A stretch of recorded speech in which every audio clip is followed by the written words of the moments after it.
With the recent news that a Saints Row motion picture is in the works, I thought it'd be interesting to look back and explore the history of the previous Saints Row film that was never made.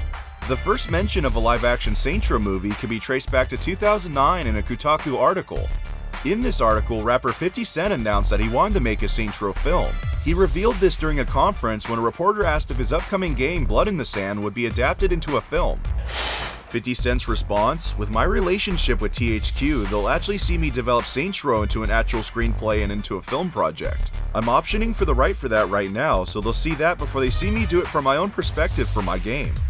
The movie was intended to release alongside Saints Row III, but obviously that never happened. The big reason for this is that THQ had entered financial trouble.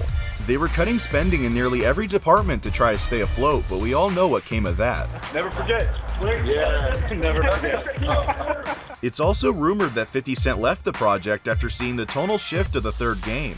Even after Deep Silver bought the rights to Saints Row, they weren't interested in making the movie. This would be the only information known about the failed project for 7 years. It wouldn't be until late 2016 when film producer Nick Nunzitawa would come forward with exclusive info. For Saints Row's 10th anniversary, Nick felt the need to share his inside knowledge in a fandom article. He states early on that Peter Apperlo worked on the script. Apperlo is best known for writing the film Devil's Gate and the game adaptations for Watchmen and 300. For the story, Nick described it as Escape New York except bigger and with a Saints Row attitude. The first draft of the film had a new character initiated into the Saints by participating in an over-the-top reality TV show. Basically, Professor Genki's reality climax from Saints Row III. At some point, new gangs would arrive in the city and the protagonist would want revenge for the death of Carlos, believing the boss was somehow responsible. Producers would read the draft and request Peter to go back and make it more of an origin story. The last draft would loosely follow the events of Saints Row 2, with the boss reclaiming what was theirs and Dane Vogel attempting to turn a portion of Stillwater into a private prison. Peter described the tone as being similar to the film RoboCop, dark and gritty but with over-the-top action and humor. It isn't mentioned which gangs would appear in the film, but from the concept art we know at least the Ronin were going to make an appearance.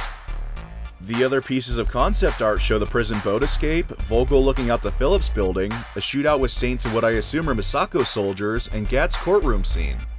They even have the judge firing a shotgun just like in the mission. During the film's short development, a lot of big names were interested in working on the project.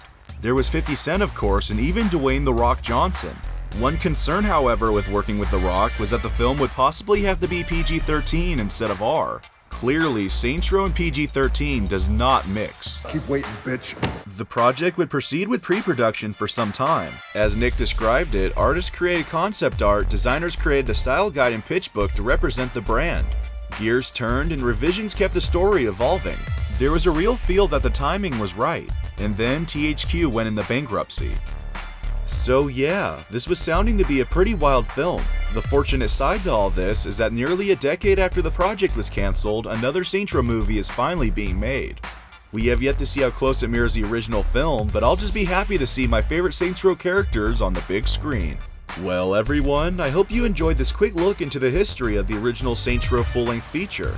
If its story was something you would have liked to see, or you're happy getting something else, please leave a comment below. Like always, thank you for watching, and I'll catch you guys next time.